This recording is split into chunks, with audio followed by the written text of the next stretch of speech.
प्रभु यीशु मसीह का जन्म, और उसके बाद जब हम देखते हैं कि प्रभु यीशु मसीह की जो पब्लिक मिनिस्ट्री शुरू हुई,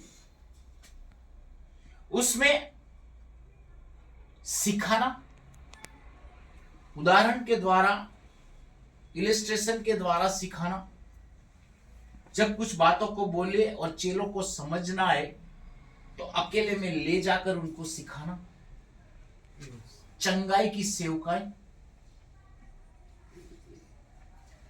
जो आत्मा नाश की ओर जा रही थी उनको बचाने की जो सेवकाई, और सबसे बड़ी बात, हमारे पापों के लिए वो प्रभु यीशु मसीह क्रूस के ऊपर चढ़ा गया, मारा गया, गाड़ा गया और तीसरे दिन जी उठा। हालेलुया। उस सेवकाई के अंदर प्रभु यीशु मसीह ने काफी सारे चमत्कार किए। कभी 5 रोटली और 2 मछली से 5000 से ज्यादा लोगों को खिलाया, कभी लंगड़े को चलता किया, कभी कोढ़ी को शुद्ध किया, और ऐसे कई सारे चमत्कारों को हम प्रभु यीशु मसीह की सेवकाई में देखते हैं। उसमें से जो एक चमत्कार प्रभु यीशु मसीह ने किया, मार्क का सुसमाचार उसका 10वां अध्याय, उसकी 46 आयत से लेकर 52 आयत तक वो चमत्कार के बारे में वहां पर मार्क ने अपने सुसमाचार में लिखा है। तब तिमाही का पुत्र बरतिमाही एक अंधा भिखारी सड़क के किनारे बैठा था। प्रभु यीशु मसीह यरीहो की ओर आए। मार्क के सुसमाचार के अनुसार जब हम देखेंगे तो वहां से बाहर आने के बाद प्रभु यीशु मसीह कभी यरीहो के अंदर नहीं गए, और वहां से उसकी क्रूस की यात्रा की शुरुआत हो गई। बाहर आए उसके बाद यरीहो जो शहर था, आज के जमाने के अंदर दुनिया का सबसे एक पुराना शहर के नाम से जाना जाता है। करीबन 10,000 साल पुराना शहर है। और ये जो शहर था वो पुराने नियम के अंदर भी काफी सारी सेंटर की बातें, काफी सारी बातें यरीहो के अंदर हुई थी, और नए नियम के अंदर भी जब हम देखते हैं तो यरीहो के आसपास काफी सारी बातें हुई। वो यरीहो शहर के अंदर प्रभु यीशु मसीह गया, और वो यरीहो शहर से प्रभु यीशु मसीह बाहर आ रहा था। तब तिमाई का बेटा बारतिमाई रास्ते के किनारे पे, जो रास्ते के ऊपर बैठकर वहां पर भीख मांग रहा था, वो उसका धंधा था। और बाइबल हमें ये कहता है, 47 आयत में क्या लिखा है? वह यह सुनकर कि यीशु नासरी है, पुकार पुकार कर कहने लगा, हे दाऊद की संतान यीशु, मुझ पर दया कर। उसने सुना, सुनने के बाद उसको तुरंत समझ में आ गया कि ये प्रभु यीशु मसीह यीशु नासरी जा रहा है। ब्लाइंड लोगों के साथ आपने कभी डील किया? यस किसी ने? यस उनका मेमोरी बहुत शार्प रहता है। यस आपके चलने की आवाज के ऊपर से उनको पता चल जाता है कि पास्टर साहब आए, कि म्यूरो साहब आए, कि जंखना आई, कि एसोसिएट पास्टर साहब आए। उनको आपके चलना, आप कुछ बोलेंगे नहीं तो भी उनको पता चल जाता है। उनका मेमोरी शार्प रहता है। कोई भी घटना के बारे में आप उनसे पूछेंगे तो भले ही कितनी पुरानी घटना हो, आपको तारीख और टाइम के साथ वो लोग बताएंगे कि इस तारीख को, ये समय पे ये घटना हुआ। वो देख नहीं सकते, लेकिन दूसरी ये जो सुनने की बातें हैं उसके अंदर वो बहुत शार्प रहते हैं। और यहां पर ये जो भिखारी बैठा था, वहां पर ऐसा लिखा है, जब सुन के उसे पता चला कि वो यीशु नासरी आ रहा है, उसने उन दिनों के अंदर प्रभु यीशु मसीह के बारे में सुना होगा। प्रभु यीशु मसीह लोगों के जीवन में चमत्कार करता है, उस बात को उसने सुना होगा। कई के जीवन के अंदर उसने वो अनुभवों को उसने अपनी आंखों से सुना होगा, कई ने आके उनको बताया होगा, अपनी गवाही बताई होगी कि मैं बहरा था और प्रभु यीशु मसीह ने मेरे लिए प्रार्थना की और मैं सुनने लगा। मैं लंगड़ा था और मैं चलने लगा। मेरे जीवन के अंदर यह कमी थी और ये सब बातें प्रभु यीशु मसीह की वजह से मेरे जीवन के अंदर हुई है और आज वो अपना मौका यहां से गवा देना नहीं चाहता। सुनने के बाद बाइबल हमें बताता है तुरंत वो कहने लगा, वो दाऊद के संतान मुझ पर दया कर।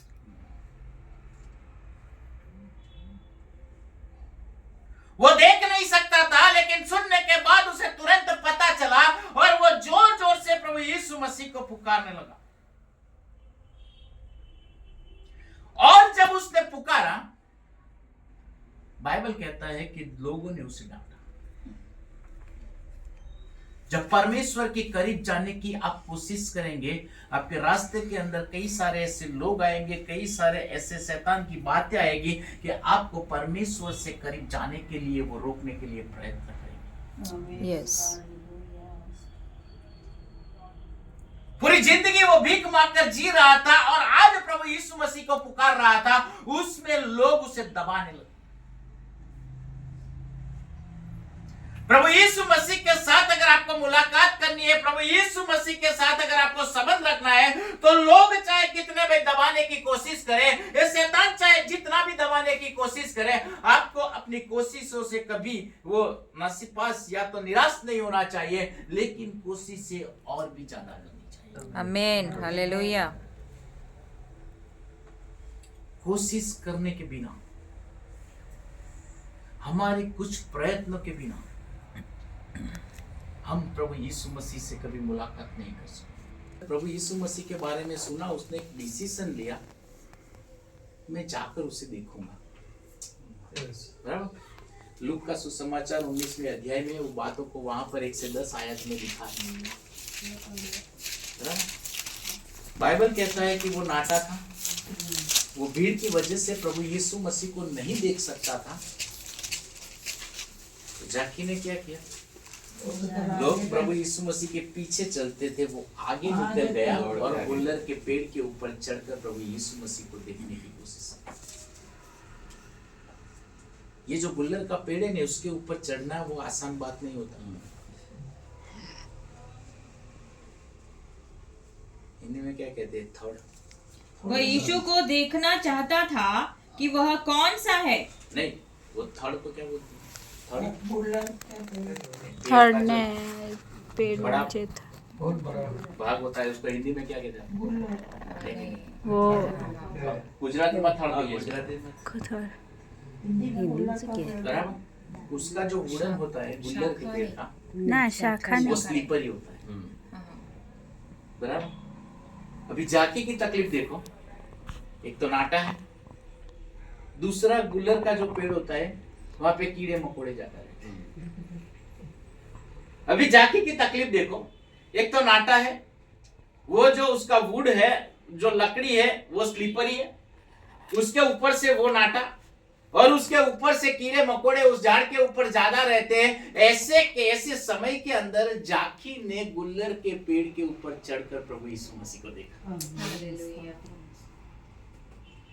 किसने उसको हेल्प किया? कोई इतिहास वहां पर नहीं लिखा, कैसे चढ़ गया, कहीं से सीढ़ी लाके चढ़ गया, किसी ने उसको हेल्प किया, वो पूरा कहीं वहां पे लिखा नहीं। लेकिन वो प्रयत्न करते रहा और गुल्लर के पेड़ के ऊपर जब वो चढ़ गया, प्रभु यीशु मसीह को जब उसने देखने की कोशिश की, प्रभु यीशु मसीह पेड़ के नीचे आकर अपनी आंखों को जाकी की ओर उठाकर कहता है, जाकी तू जल्द से जल्द नीचे में आ। परमेश्वर के साथ की संगति में, परमेश्वर को मिलने की बातों में, परमेश्वर के साथ समय बिताने की बातों के अंदर हमारे जितने सारे प्रयत्न है, उस प्रयत्न को हमें हमेशा करते रहना चाहिए। लोग दबाने की कोशिश करेंगे, लोग नाकाम करने की कोशिश करेंगे, लोग बोलेंगे तुझसे नहीं होगा, इतनी सारी भीड़ है, लेकिन हमें हमारे प्रयत्नों को छोड़ना नहीं होगा। अब देखो, जो बहन लहू की बीमारी से पीड़ित थी, उसके जीवन के अंदर प्रभु यीशु मसीह के पास जाना कितना मुश्किल था। लेकिन उतनी भीड़ के अंदर वो प्रभु यीशु मसीह के पास चली गई और प्रभु यीशु मसीह के वस्त्र को उसने छू लिया और प्रभु यीशु मसीह को पता चला कि मेरे अंदर से पराक्रम है। हार्ड वर्किंग के बाद, काफी सारे प्रयत्नों के बाद लोग दबाने की कोशिश करेंगे। ऐसे समयों के अंदर उस दबाव से बाहर आकर जब हम मसीह से मिलने की कोशिश करेंगे, मसीह को छूने की कोशिश करेंगे, तो हमारी कोशिश कभी नाकामयाब नहीं होगी और मसीह हमारे साथ मुलाकात करेगा।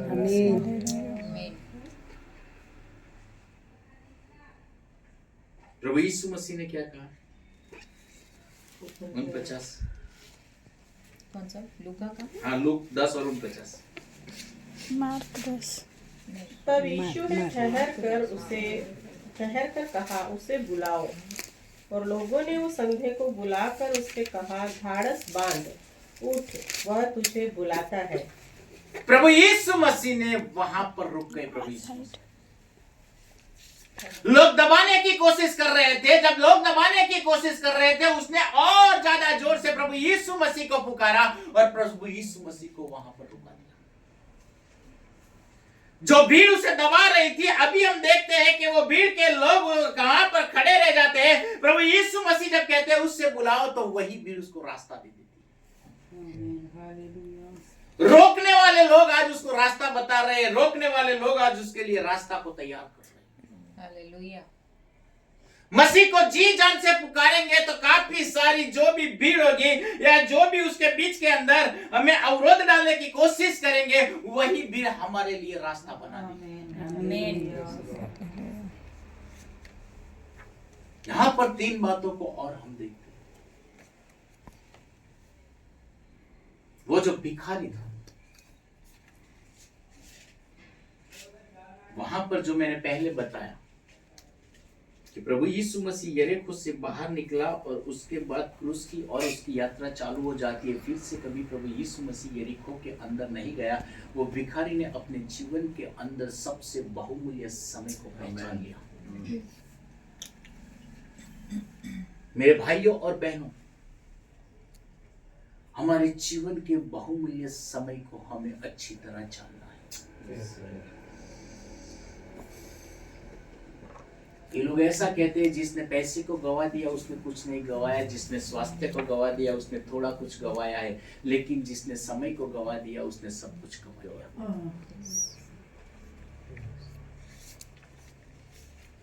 हमारे जीवन में समय सबसे ज्यादा मूल्यवान है, याद रखना। समय कब पलट जाएगा हमें पता नहीं चलता। समय कब आगे निकल जाएगा वो हमें पता नहीं चलता। कब समय के पीछे हम रह जाएंगे वो भी हमें पता नहीं चलता। एक लड़का या लड़की अपनी बोर्ड एग्जाम या तो अपनी डिग्री एग्जाम में फेल होते हैं और जाके हम उसको पूछेंगे कि 1 साल का वैल्यू क्या है, तब वो आपको बताएंगे कि 1 साल के समय का वैल्यू क्या होता है। उसे पता होता है कि ये 1 साल फेल होने के बाद मैं मेरे साथ ही जो स्टूडेंट थे, मेरे साथ वाले से उससे कहीं पीछे मैं निकल चुका हूँ। बाकी सारे स्टूडेंट पास होकर आगे निकल गए हैं, लेकिन मेरे जीवन के अंदर ये जो 1 साल का समय है उसका वैल्यू क्या है, वो फेल होने वाला स्टूडेंट आपको बताएगा।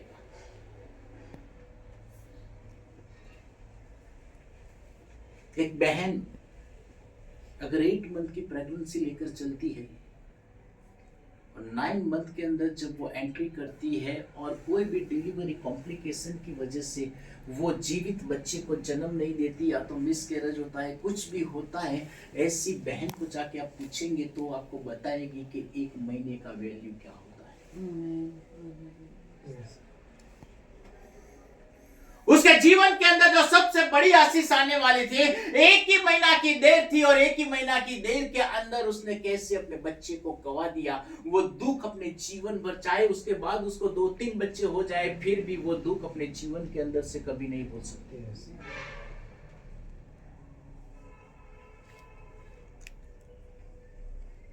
अपने नौकरी के लिए अप्लाई किया है, वहां से मेल डाला है या तो पोस्ट डाली है, आपको 15 तारीख में इंटरव्यू में जाना है, लेकिन वो मेल आप 16 तारीख को पढ़ते हो, या तो 16 तारीख को वो लेटर आपके पास आता है, और वो लेटर पढ़ लेने के बाद आप इंटरव्यू के लिए जाते हो, और वहां पर जाके जब कहते हो कि भाई मुझे आज ही मेल मिला है और मैं इंटरव्यू के लिए आया हूं, और वहां का जो बॉस, जो भी अथॉरिटी होता है, वो आपको ये कहता है कि आप एक दिन लेट हो गए हो, हमने तो कल 15 तारीख लास्ट डेट थी, कल इंटरव्यू ले लिया और जिसको सिलेक्ट करना था उसको कर लिया। ऐसे व्यक्ति को जाके पूछेंगे तो वो आपको एक दिन की कीमत बताएगा। आपका जो ड्रीम जॉब था, जो ड्रीम जॉब के लिए आपने काफी सारी मेहनत की, अप्लाई किया, इंटरव्यू भी आया, इंटरव्यू के लिए काफी सारी तैयारी आपकी थी, लेकिन एक दिन के बाद आप गए। आपके जीवन की जो ड्रीम जॉब थी वो आपको नहीं मिल सकी। एक सिर्फ कल्पना करो, आईएएस का ओरल इंटरव्यू, आप एक दिन लेट पहुंचते हो, आपने रिटन टेस्ट में टॉप किया है, लेकिन ओरल इंटरव्यू के अंदर आप टाइम टू टाइम नहीं जाते और दूसरा सिलेक्ट हो जाता है। आईपीएस ऑफिसर के लिए, आईआरएस ऑफिसर के लिए ऐसी घटनाएं जब हमारे जीवन के अंदर बनती है तो वो एक दिन का वैल्यू क्या होता है वो हमको पता चलता है। हमारा कोई भाई बहन, माँ बाप या तो कोई रिश्तेदार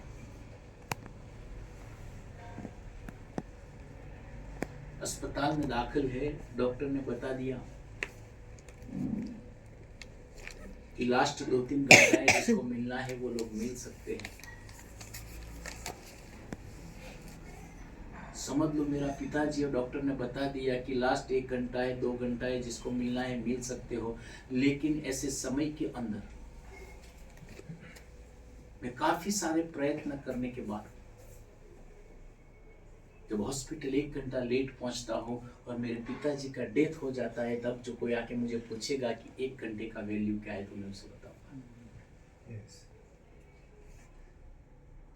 हमारा क्लोज रिश्तेदार अस्पताल के अंदर भर्ती है, डॉक्टर ने कुछ प्रिस्क्रिप्शन लिख के दिया और आपको बोला कि 60 सेकंड के अंदर अगर ये दवा इनको दी जाएगी तो ये जिंदा रह सकते हैं और 5-10 साल निकाल सकते हैं। हम दवा लेने के लिए गए, लेकिन 60 की जगह 61 सेकंड हो गया और हमारा रिश्तेदार मर गया। और ऐसे में कोई आके हमको पूछेगा कि 1 सेकंड का वैल्यू क्या है तो हम उसको बताएंगे।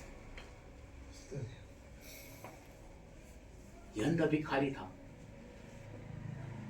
लेकिन इस अंधे भिखारी ने अपने जीवन के अंदर इस समय को बराबर से पकड़ लिया। उसको पता था कि एक बार प्रभु यीशु मसीह यहाँ से चला गया, उसके बाद दुनिया का कोई सामर्थ मेरी आंखों को वापस नहीं ला सकता, मेरे जीवन के अंदर चंगाई नहीं आ सकती, मैं कभी चंगा नहीं हो सकता।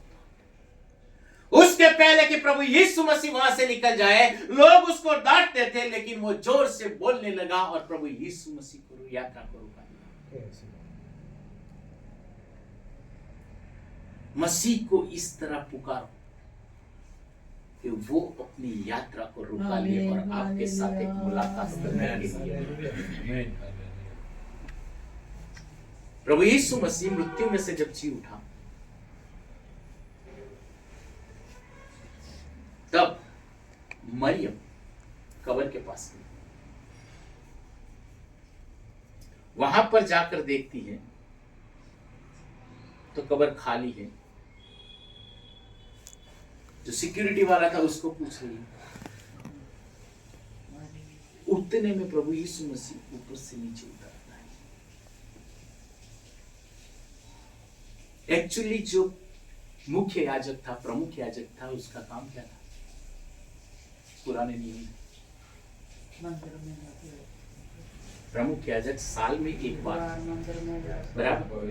परम पवित्र स्थान के अंदर जाता था और लोगों के पापों की माफी के लिए वहां पर जो मेमना काटा था उसके लहू को वो वेदी के ऊपर उसका छिड़काव करता था। और हमारा हमेशा का प्रमुख याजक जो सारे जगत के पापों की माफी के लिए जो क्रूस पे चढ़ा गया और परम पवित्र स्थान अपने पिता के पास जाकर उसको वो लहू देना है, वहां पे बीच में मरियम वो कब्र के ऊपर ऊपर चली आती है, प्रभु यीशु मसीह को ढूंढते ढूंढते चली आती है, तो प्रभु यीशु मसीह अपना जो प्रोग्राम था वो वहां पर थोड़ी देर स्थगित करके मरियम को दर्शन देने के लिए, मरियम उसे छूने जाती है, तो प्रभु यीशु मसीह कहते हैं अभी तक तू मुझे छू नहीं सकती क्योंकि मैं पिता के पास चला नहीं गया। लेकिन ऐसी आशा के साथ, ऐसी इच्छा के साथ, जिस तरह वो प्रभु यीशु मसीह को ढूंढने के लिए वहां पर गई, क्या उस अंधे भिखारी की तरह आज हम प्रभु को पुकार रहे हो? क्या उस मरियम की तरह हम प्रभु से मिलने की आशा रख रहे हैं? मेरे प्रभु को मार दिया है, आज मैं कब्र के ऊपर आई हूं और यहां पर उसका डेड बॉडी भी नहीं है। किस तरह मरियम के जीवन के अंदर दुख होगा, किस तरह वो रोती थी और किस तरह वो प्रभु को देखना चाहती थी कि वो जो लहू परम पवित्र स्थान के अंदर अपने पिता के पास लेकर जाना था, उस प्रोग्राम को थोड़ी देर के लिए प्रभु के बेटे प्रभु यीशु मसीह ने स्थगित कर दिया और मरियम को दर्शन दिया। आमीन, हालेलुया। हमारे जीवन के अंदर सबसे पहले हम देखते हैं अंधे भिखारी के लोगों के साथ हम संबंध रख रहे हैं। सही लोगों को पहचानना हमारे जीवन के अंदर बहुत जरूरी है। अगर सही लोगों को आपने नहीं पहचाना, आपके जीवन में काफी सारा नुकसान हो सकता है। हम हमारे बच्चों को नसीहत देते हैं कि अच्छे दोस्त बनाना। कोई हमें पूछेगा कि इसके साथ तू क्यों संबंध नहीं रखता, तो वो किसी काम का नहीं, इसलिए मैं उसके साथ संबंध नहीं रखता। जो हमें दगा दे सके, ऐसे जब हमको पहले से पता चलता है तो ऐसे लोगों से हम दूरी बना के रखते हैं। दूसरों के अनुभव के ऊपर से हम सीखते हैं, हमारे अनुभव के ऊपर से हम सीखते हैं। उसने सही समय को पहचान लिया, दूसरा उसने सही इंसान को पहचान लिया, और तीसरा उसने अपनी सही जरूरत को भी पहचान लिया। जब रास्ता उसके लिए हो गया, प्रभु यीशु मसीह के पास वो चला गया। प्रभु यीशु मसीह उसे पूछने लगा, मैं तेरे लिए क्या कर सकता हूँ, तुझे क्या चाहिए? तो दुनिया की कोई सारी धन दौलत, दुनिया की कोई भी बातें उसने नहीं मांगे, लेकिन उसके लिए जो सबसे बड़ी जरूरत थी, उसकी आंखों की जो जरूरत थी, उस आंखों को उसने मांगा। परमेश्वर अगर आपको पूछ ले आज कि आपको क्या चाहिए, तो आप क्या मांगेंगे? BMW, iPhone 17 Pro, एप्पल का लैपटॉप, या तो वो हार्दिक पांड्या वो घड़ी पहनता है ना 16 करोड़ 50 लाख की, वो मांगेंगे। रोलेक्स? नहीं, रोलेक्स तो उसके आगे कुछ नहीं है, ऑर्डर के ऊपर बनती है। 16 करोड़ 50 लाख की घड़ी पहनता है। अभी बीच में पेपर में आया था, मैंने पढ़ा, इंटरनेट न्यूज के ऊपर पढ़ा। एक व्यक्ति को परमेश्वर ने पूछा कि एक व्यक्ति ने ऐसा कहा कि अगर परमेश्वर मुझे पूछ ले कि तुझे क्या चाहिए, तो मैं कहूंगा कि मथुसेला जैसा जीवन और सुलेमान के जैसा वैभव। हालेलुया। बोले क्यों? तो बोले मथुसेला जितनी लंबी जिंदगी अगर जीना है और सुलेमान जैसा वैभव नहीं होगा, तो वो जिंदगी जीकर क्या फायदा।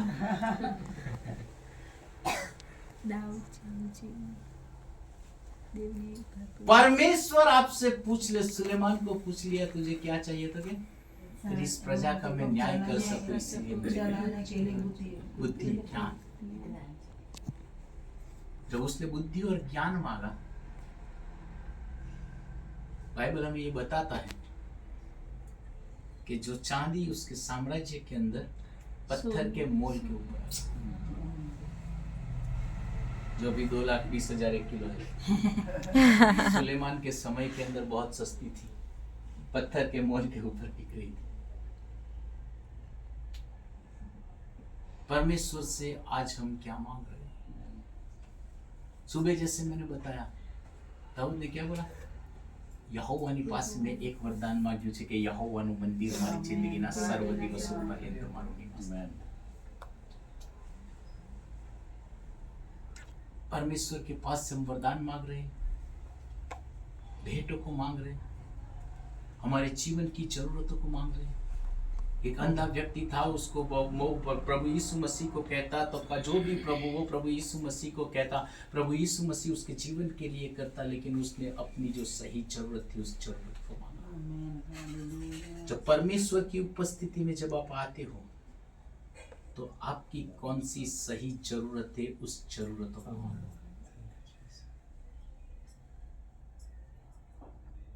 वो जरूरत परमेश्वर पूरी करेगा। पूरी जिंदगी वो बिना आंखों की तरह जी रहा था, लेकिन आज जब प्रभु यीशु मसीह के साथ उसकी मुलाकात हुई, उसने कहा कि मुझे मेरी आंख चाहिए। हालेलुया।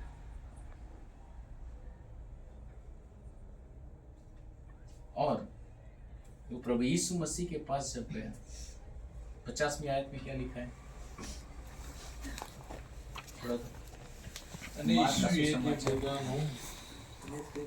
तब वह अपना कपड़ा फेंक कर शीघ्र उठा और यीशु के पास आया। भिखारी व्यक्ति के पास एक कपड़ा रहता है। वो जो भिखारी कपड़े को लेकर घूमता है, कभी कभी वो कपड़े को अपने तन को ढकने के लिए इस्तेमाल करता है, ताकि अगर उसका चेहरा ऐसा हो, ऐसी कुछ बातें हो, उसको ठंड लग रही हो, तो ऐसे कपड़े से वो अपने तन को, अपने मुंह को ढकने की कोशिश करता है। उस कपड़े का 2 प्रकार का इस्तेमाल भिखारी अपने जीवन में करता है। और दूसरा, जब भीख मांगने के लिए कोई एक जगह पे बैठता है या खड़ा रहता है, उसी कपड़े को वहां बिछा देता है, और ताकि लोग उसके ऊपर भीख रखें।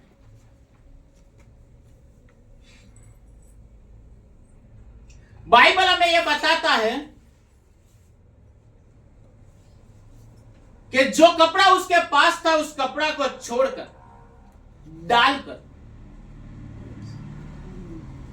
अब सोचो, अगर शाम के समय प्रभु यीशु मसीह यरीको से बाहर आ रहा है, उसी समय ये बातिमाई ने प्रभु यीशु मसीह को पुकारा है। प्रभु यीशु मसीह वहां पर रुक जाता है। प्रभु यीशु मसीह बातिमाई को बुलाता है और बातिमाई लोगों से कहता है कि बातिमाई को मेरे पास लेकर आओ।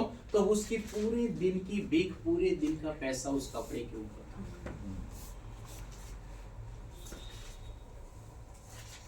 जब बुलाहट आती है तो आपके पास क्या है, आपका पैसा क्या है, आपके पास कौन सी संपत्ति है, उस संपत्ति को मत देखो, बुलाहट के पीछे चलो।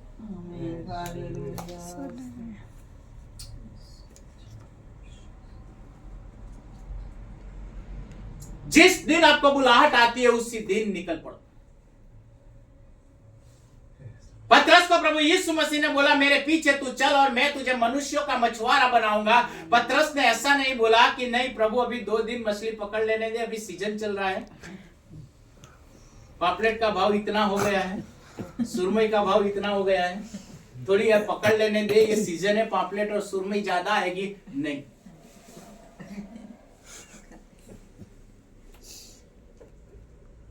अपनी बुलाहट को तुरंत अधीनता के अंदर लेकर आओ। अगर प्रभु आपको आज बुलाता है तो कल नहीं, आज ही प्रभु के पीछे चलना चालू करो। हालेलुया। कई ऐसे लोग हैं जिनको प्रभु ने बुलाया। कई लोग अपना पैसा, अपने पिता की संपत्ति को छोड़ के प्रभु के पीछे चला। कई लोग अपनी अच्छी अच्छी जॉब या बिजनेस छोड़ के प्रभु के पीछे चले। कई लोग कुछ नहीं था, लेकिन प्रभु ने बुलाया तो प्रभु के पीछे चले।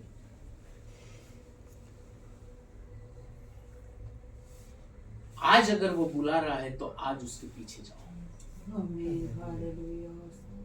एक व्यक्ति आके प्रभु यीशु मसीह को क्या कहता है? प्रभु यीशु मसीह ने कहा मेरे पीछे चल, तो बोले मेरे पिता की फिक्र करके आता मेरा। प्रभु यीशु मसीह क्या कहता है? मरे हुए को गाड़ने दे, तू मेरे पीछे चल। दुनिया की बातों को बताकर आपकी जो आत्मिक बुलाहट है, उस आत्मिक बुलाहट को आप रोकना। उसका जो पैसा उस कपड़े के ऊपर था, उस सारे पैसे को छोड़कर जब प्रभु ने बुलाया तो उसी कपड़े को छोड़कर, उसकी भीख को छोड़कर, उसके पूरे दिन की मेहनत को छोड़कर सीधा प्रभु यीशु मसीह की ओर। दूसरा, और ओलंपिक देखा है किसी ने टीवी में? हाँ? कौन से इवेंट के ऊपर सबका ध्यान रहता है ओलंपिक में? फास्टेस्ट मैन ऑफ अर्थ कौन बनेगा? जब ओलंपिक शुरू होती है वहां से दूसरे इवेंट में सब गोल्ड लेंगे, सिल्वर लेंगे, लेकिन पूरी दुनिया की नजर जैसे जैसे जैसे ओलंपिक नजदीक आती है, फाइनल वो सब जो है ट्रैक एंड फील्ड, वो मेन स्टेडियम के अंदर वो कंपटीशन होता है। 400 मीटर में कौन आया, 200 मीटर में कौन आया, हाई जंप में कौन आया, लॉन्ग जंप में कौन आया, और उसके बाद सबसे ज्यादा फोकस 100 मीटर के ऊपर होता है। वो दौड़ने वाले को आपने देखा है? शूट बूट पहन के दौड़ते हैं? कैसे दौड़ते हैं? एक टी शर्ट, एक शॉर्ट्स और अपने शूज। हो सके उतने कम कपड़ों के अंदर वो दौड़ते हैं ताकि दूसरों से ज्यादा वो फास्ट दौड़ सके।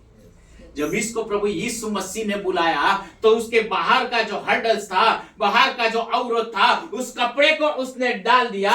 वो जो बाहर अंदर का जो हर्डल था, ये जो पैसे के ऊपर उसका उस दोनों हर्डल को उसने डाल दिया और सीधा प्रभु यीशु मसीह के पास चला गया। हमारे जीवन की बाहर की रुकावटों को और हमारे जीवन की अंदर की रुकावटों सबको छोड़ के सीधा प्रभु यीशु मसीह के पीछे। वही अकेला हमारे जीवन को बदल सकता है, वही अकेला हमारी परिस्थिति को बदल सकता है। वो एक बार रुक गया तो हमारा भविष्य बदल सकता है। बाइबल कहता है 52वीं आयत जब हम पढ़ते हैं 52 आयत, प्रभु यीशु मसीह ने उससे कहा कि तेरे विश्वास ने तुझे बचाया है। देखता तो हो गया, लेकिन देखने के बाद बाइबल हमें बताता है अंतिम जो 2-3 शब्द है, मार्ग में, हिंदी में क्या लिखा है? यीशु के पीछे गया। वह तुरंत देखने लगा और मार्ग के उसके पीछे हो लिया। मार्ग में प्रभु के पीछे हो लिया। हमारी जरूरत जब पूरी हो जाती है तब क्या हम प्रभु के पीछे चलते हैं या प्रभु को छोड़कर चलते हैं? गुजराती में कહેવત છે કે ગરજ સરી એટલે વૈદ વેરી। बराबर? आप बीमार हो गए तो डॉक्टर के पास जाएंगे, लेकिन एक बार बीमारी चंगे हो गए तो उसके बाद डॉक्टर ने बोला होगा कि 1 हफ्ते के बाद फिर से बताने आना, लेकिन आप नहीं जाएंगे क्योंकि 3 दिन में चंगाई हो गई। अभी डॉक्टर हमारा दुश्मन है। क्या इस तरह परमेश्वर की आराधना करते हैं, इस तरह परमेश्वर का भजन करते हैं कि हमारी जरूरतों के समय हम वो परमेश्वर के पास आते हैं, एक बार वो जरूरत पूरी हो जाती है, उसके बाद वो परमेश्वर कौन और मैं कौन?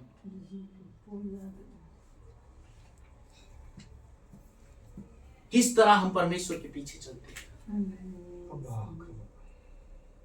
सारी बातों को हमें अच्छी तरह याद रखना है। हमारे सही समय को हमें पहचानना है, सही लोगों को हमें पहचानना है, सही जरूरत को हमें पहचानना है। हमारे बाहर के हर्डल्स और अंदर के हर्डल्स दोनों को पार करते हुए हमें प्रभु के पास चलना है। हमारी जरूरत पूरी हो जाने के बाद भी हमें प्रभु के पीछे चलना है। वो मुझे आशीष देता है इसलिए, लेकिन वो मेरा परमेश्वर है इसलिए मैं उसके पीछे चलता हूँ। रीजन के लिए तो कोई भी किसी का साथ देगा, कोई भी किसी के पीछे चलेगा। बिना रीजन के आप प्रभु के पीछे चल सकते। तो जो गाना सुना है ना, यीशु के पीछे मैं चलने लगा, न लौटूंगा न लौटूंगा, नॉर्थ ईस्ट के अंदर लिखा हुआ वो गाना है जो मिशनरी परमेश्वर की सेवकाई करता था, उसको लोगों ने पकड़ लिया। पॉलिटिकल उस राजा जैसे लोग व्यक्ति के सामने खड़ा कर दिया, उसके ऊपर आरोप लगा दिए और उसको बोला कि अगर तू प्रभु को छोड़ दे नहीं तो मैं तेरे परिवार को तुझे मार दूंगा। तो उसने लिखा कि यीशु के पीछे मैं चलने लगा, न लौटूंगा।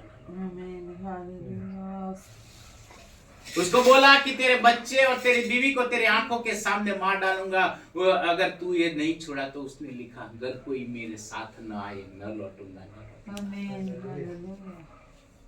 उनके बीवी और बच्चों को मारने के बाद उसको बोला अभी अभी तू अपने जान को बचा सकता है, आज अभी भी तेरे पास समय है, प्रभु यीशु मसीह को छोड़ दे। तो उसने लिखा संसार को छोड़कर शरीर को लेकर न लौटूंगा, न लौटूंगा। The cross before me, the world behind me. Hallelujah. क्या इस तरह हम परमेश्वर के पीछे चल रहे हैं, या अपने स्वार्थ के लिए परमेश्वर के पीछे चल रहे हैं?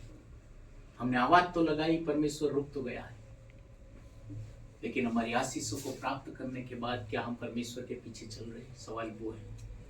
सवाल वो नहीं है कि आपने कौन सी आशीष प्राप्त की, सवाल वो नहीं है कि परमेश्वर ने आपके जीवन के अंदर कौन से कार्य को किया, लेकिन सवाल ये सब बातों के बाद भी क्या उस मिशनरी की तरह हम बोल सकते हैं कि अगर कोई मेरे साथ ना आए न लौटूंगा, न लौटूंगा। अपने जीवन को जांचो, अपनी स्पिरिचुअल जर्नी को जांचो। मैं स्वार्थ के लिए प्रभु के पीछे चल रहा हूँ, या कुछ न मिले तो अभी मैं प्रभु के पीछे चलूं। हबाकुक क्या कहता है 3:17 पढ़ो, हिंदी में पढ़ो, गुजराती में तो मुझे जबानी याद है, हिंदी में पढ़ो। गुजराती में मुझे जो हमारी जबानी याद है, हिंदी में पढ़ो। द्राक्ष लता ना रही, જો કે અંજીરીને મૂળ ના મૂળ આવે, ના દ્રાક્ષ આવે, લાગે, દ્રાક્ષ ના દ્રાક્ષ લાગે, ના જૈતુનની પેદાશ નષ્ટ થાય ને ખેતરમાં કંઈ પણ એને પાકે નહીં, અને વાડાના સાગ વટોળા નાશ પામે, તો પણ હું મારા મુક્તિદાતા દેવ મહાન 3:16 અને મારા મોક્ષદાતા દેવનો સ્તોત્ર ગાઈશ। પઢો 3:17 हिंदी में क्या लिखा है? यह सब सुनते ही मेरा कलेजा कांप उठा। 3:17 हबाकुक 3:17 अच्छा 3 का 3:17 आप 16 पढ़ा, 17 पढ़ो। अच्छा 17 ओके। क्योंकि चाहे अंजीर के वृक्षों में फूल ना लगे और ना दाख लताओं में फल लगे, अंजीर के पेड़ पे फूल न लगे, दाख लताओं में फल न लगे, जलपाई के वृक्ष से केवल धोखा पाया जाए, हाँ। और खेतों में अन्न ना उपजे, भेड़शालाओं में भेड़ बकरियां ना रहे, और ना थानों में गाय बैल हो, तो भी मैं यहोवा के कारण आनंदित और मगन रहूंगा और अपने हबाकुक की जैसी हम प्रार्थना कर सकते हैं। कुछ मिले या ना मिले, लेकिन मैं मेरे परमेश्वर की आराधना, मैं मेरे परमेश्वर के स्तोत्र। हमारी सोच को बदलो, हमारी जरूरतों को बदलो, हमारा जो लोगों का सिलेक्शन है उस सिलेक्शन को बदलो, और सही समय को पहचान लो, और अंदर आंतरिक और बाह्य दोनों जो हर्डल्स है उसको छोड़कर प्रभु यीशु मसीह के पीछे चलो। प्रभु आप सबको आशीष दे।